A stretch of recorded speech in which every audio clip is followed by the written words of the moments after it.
The year was 1952, and Hollywood was at the feet of a titan. John Wayne wasn't just a movie star. He was an American institution, a symbol of unbreakable grit and moral certainty. But behind the heavy oak doors of his Encino estate, the Duke was a man trapped in a storm he couldn't control. While the world saw a hero who never blinked in the face of danger, Wayne was secretly struggling to keep his own world from splintering into 1,000 pieces. The pressure of maintaining a legend was beginning to crack the man underneath, leading to a night that would nearly end his career and change his perspective on life forever. It began on a humid evening, fueled by exhaustion and the heavy weight of a failing marriage to Esperanza Chata Bauer. The public saw glamour, but the reality was a toxic cycle of jealousy and alcohol-fueled silence. That night, the air in the house was thick with unspoken resentments. For the first time, the man who represented law and order found himself in a scene that no scriptwriter would dare to pen. It wasn't a gunfight on a dusty street. It was a desperate, private war in a darkened living room. The Duke, exhausted from back-to-back filming schedules, faced a confrontation that left him questioning everything he had built for decades. By the early 50s, John Wayne had become more than a man. He had become a myth. He was the personification of the American frontier, a figure who stood for rugged individualism and the triumph of good over evil. But the myth was starting to suffocate the man. Every time he stepped out of his house, he had to be the Duke. He had to walk with that specific swagger, speak with that deliberate drawl, and project an image of absolute invincibility. People didn't want to see Marion Morrison. They wanted the man who saved the stagecoach. They wanted the man who held the line at the Alamo. This relentless expectation created a deep, internal loneliness that few in his inner circle dared to address. The tension with Chata had reached a breaking point. She was a woman of fiery passion who felt increasingly sidelined by Wayne's obsession with his work and his loyalty to his wild goose gang of drinking buddies. Their arguments weren't just disagreements. They were explosive battles that shook the foundations of their home. On that fateful night in 1952, the argument took a turn that neither of them could take back. Rumors whispered of a physical altercation, of a woman driven to desperation and a man pushed beyond his limits. When the dust finally settled, Wayne found himself staring into the abyss, realizing that his reputation, the very thing he had sacrificed everything for, could vanish in a single headline. The Hollywood studio system of the 1950s was a machine designed to protect its gods. Behind the scenes, powerful publicists and fixers worked frantically to ensure that the Duke's private crisis didn't become public scandal. But they couldn't fix the damage inside Wayne's soul. He spent the days following the incident in a state of quiet shock, performing his duties on set with a mechanical precision that masked a deep, aching hollow. He began to realize that the life he was living was a performance that extended far beyond the action and cut of the director. He was playing a character in his own life, and that character was slowly killing the man he used to be. During this period, Wayne's health began to mirror his emotional state. The heavy smoking, the late-night drinking, and the constant stress were taking their toll. He started to experience bouts of extreme fatigue and shortness of breath, early warnings of the battles with cancer that would define his later years. Yet, he refused to slow down. He believed that if he stopped moving, if he stopped being the hero, the darkness would finally catch up with him. He poured himself into his roles, seeking refuge in the scripted certainty of the westerns, where the bad guys always lost and the hero always knew the right thing to do. But when the lights went down, the reality of his fractured home life remained. As the months followed that harrowing night, Wayne's presence on film sets began to change. He was no longer just the star who stayed in his trailer until his cues were called. He started arriving hours early, sitting in the shadows of the sound stages, watching the world he had helped build. He saw the young actors trembling before their first takes and realized they saw him as a mountain, unmovable and devoid of fear. It was a lonely realization. He wanted to tell them that the mountain was crumbling, that the Duke was a suit of armor he put on every morning to hide a man who was terrified of his own shadow. This vulnerability, though hidden from the camera, began to leak into his performances, giving them a gravity that hadn't been there before. The internal conflict reached its peak during the filming of Hondo. The desert heat was unforgiving. much like the thoughts swirling in Wayne's mind. He began to seek out the company of the old-timers, the stuntmen who had been falling off horses since the silent era. In their weathered faces and scarred hands, he saw a truth that Hollywood couldn't manufacture. They didn't care about his box office numbers. They cared about whether he could still ride straight and keep his word. These men became his silent confessors. Around the campfires at night, beneath the vast, indifferent stars of the Mojave, Wayne started to shed the myth. He spoke less about movies and more about the simple things he had lost, the quiet mornings before fame, the sound of his children's laughter before it was drowned out by the roar of the crowd. It was during this time that Wayne made a silent pact with himself. If he couldn't fix his past, he would dedicate his future to the human side of the legend. He began to notice the struggles of the working class of Hollywood. He heard about a grip who couldn't pay his daughter's medical bills, or a veteran extra who was about to lose his home. Without a word to his agents or the press, the Duke's personal checkbook began to open. He didn't send flowers or notes of sympathy. He sent anonymous bank transfers and paid off mortgages.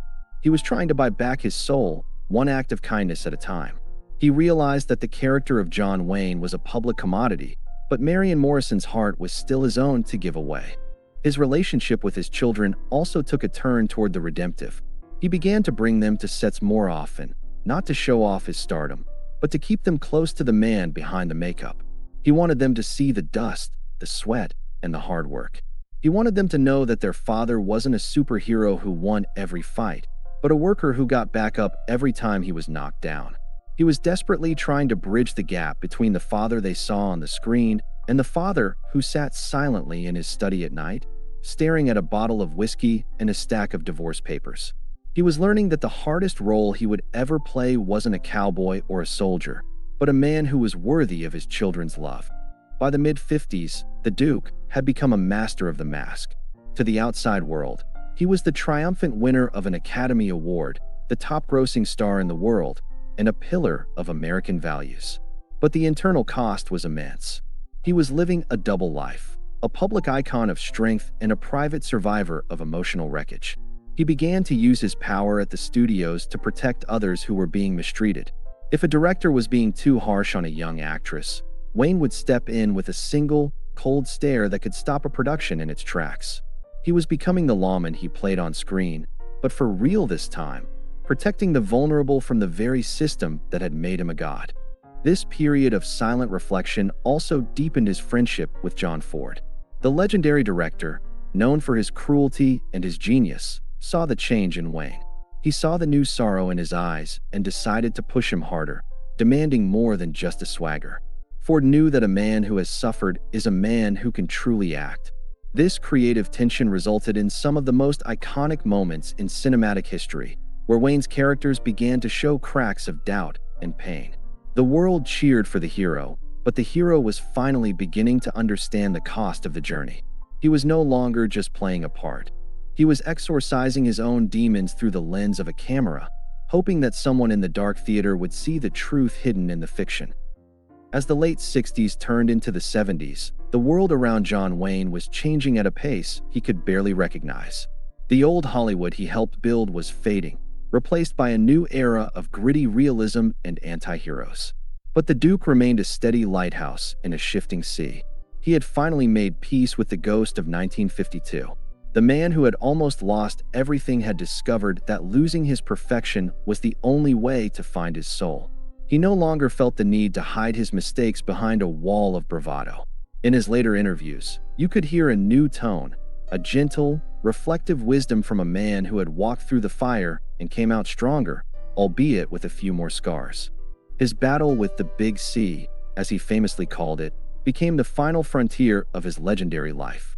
It was a fight he didn't film for a studio, but one he fought with a quiet dignity that inspired millions. He became a symbol of resilience for every person facing their own private sickness.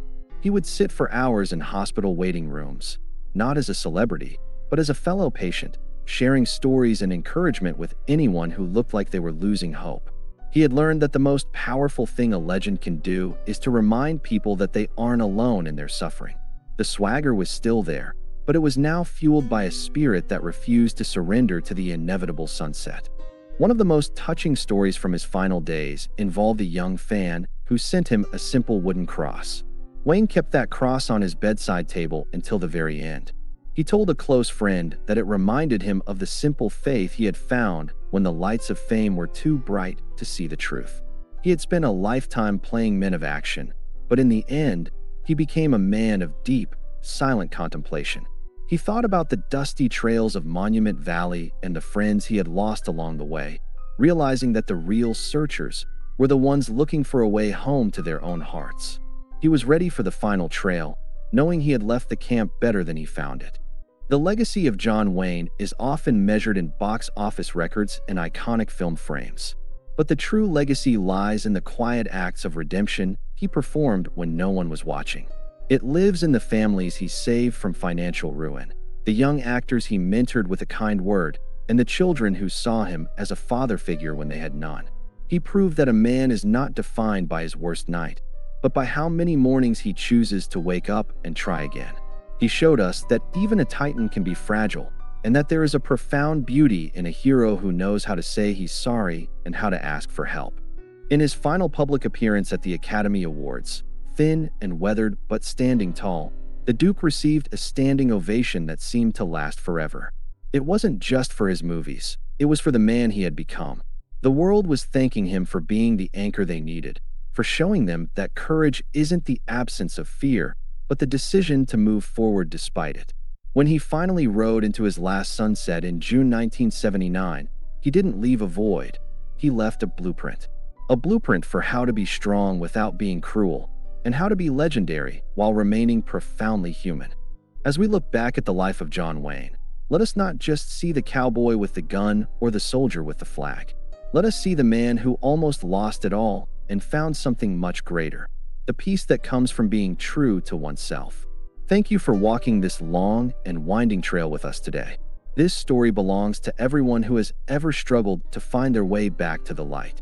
Until next time, keep your head held high, hold on to your integrity, and in the words of the Duke himself, always keep saddling up. Because the journey never truly ends as long as you have the courage to take the next step.